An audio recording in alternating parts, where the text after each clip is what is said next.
Oggi parliamo di un argomento che ti confonderà tantissimo. Tutte quelle parole in italiano che cambiano dal maschile al femminile. Il fine, la fine, il modo, la moda. Non ti preoccupare però, alla fine del video sarà tutto molto più chiaro. Ciao a tutti e benvenuti a un nuovo video. Io sono Stefano e sono un insegnante di italiano per stranieri. Se ti piace l'Italia e l'italiano sei nel posto giusto, perché qui ogni settimana pubblico video di lingua e cultura italiana. Se ti interessano tutte queste cose, iscriviti, mi raccomando. Oggi parliamo di vocabolario e di queste parole che sembrano molto simili ma cambiano di significato dal maschile al femminile. Iniziamo da questa prima parola, fine, che può essere maschile, il fine, e femminile, la fine. Al femminile, la fine indica il momento in cui qualcosa finisce, quindi è il contrario di inizio.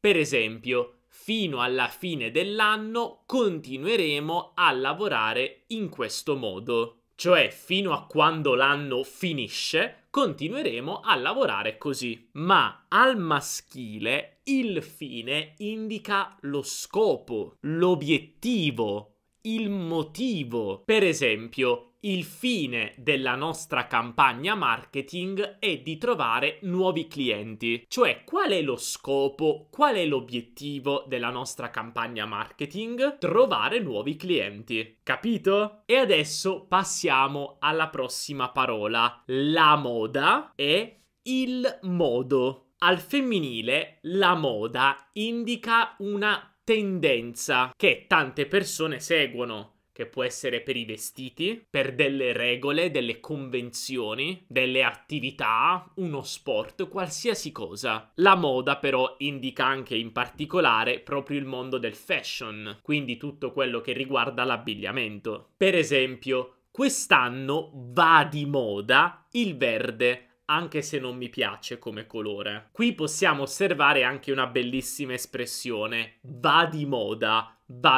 il verde, cioè significa che il verde è una tendenza quest'anno. Oppure, la moda di quest'anno è portare vestiti molto larghi. Quindi di nuovo la tendenza di quest'anno è portare vestiti molto larghi. Ma al maschile il significato cambia completamente. Per esempio, non mi piace il modo in cui parli. O Serena cucina in un modo terribile. Quindi vediamo che qui modo significa la maniera, il metodo in cui una persona fa qualcosa. E ora passiamo alla parola capitale, che anche qui ha un femminile e un maschile. La capitale e il capitale. Beh, la capitale è molto semplice, è la città più importante di un paese. Per esempio, sai qual è la capitale d'Italia? Roma. Al maschile, invece, la parola capitale cambia completamente di significato. Infatti, il capitale indica una somma di denaro a disposizione che possiamo usare, per esempio, per fare un investimento. Per esempio, l'azienda ha deciso di investire il proprio capitale in un nuovo progetto, quindi ha deciso di usare una somma di denaro, dei soldi che possiede, in questo nuovo progetto. E ora, prima di andare avanti, mi sono dimenticato di dirti una cosa importante. Abbiamo preparato per te un PDF fantastico con gli appunti di questa lezione. È molto utile perché puoi usarlo per ripetere l'argomento di oggi. Per scaricare il PDF semplicemente clicca sul link qui sotto in descrizione o nella sezione commenti. Ora passiamo a un'altra coppia di parole molto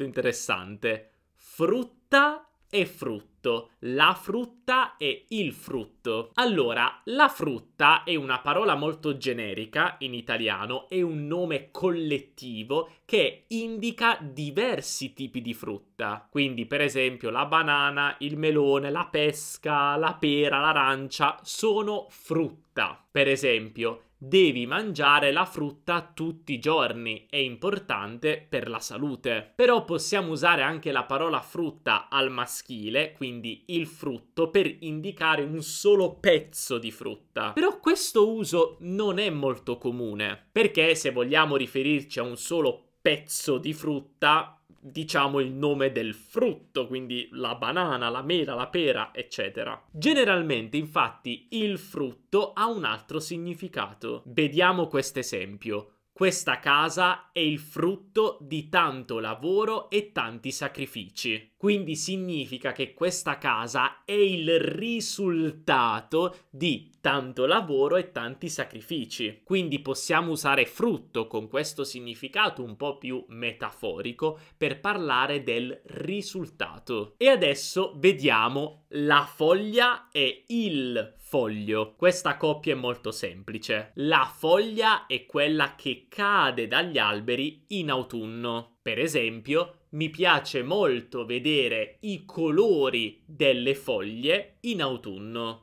Invece il foglio è semplicemente un pezzo di carta. Per esempio, mi presti un foglio? Ho dimenticato il quaderno a casa. E adesso passiamo alle parole banca e banco. La banca, il banco. La banca è il posto in cui noi depositiamo o prendiamo i soldi. Per esempio, devo andare in banca a prelevare dei soldi. Il banco, invece, è un tipo di tavolo, un tipo di scrivania, ma molto specifico, quello della scuola. Infatti parliamo proprio del banco di scuola. Per esempio, ho dimenticato il libro sotto al banco di scuola. E ora vediamo panna e panno. La panna e il panno. La panna è quell'ingrediente che noi mettiamo nella carbonara.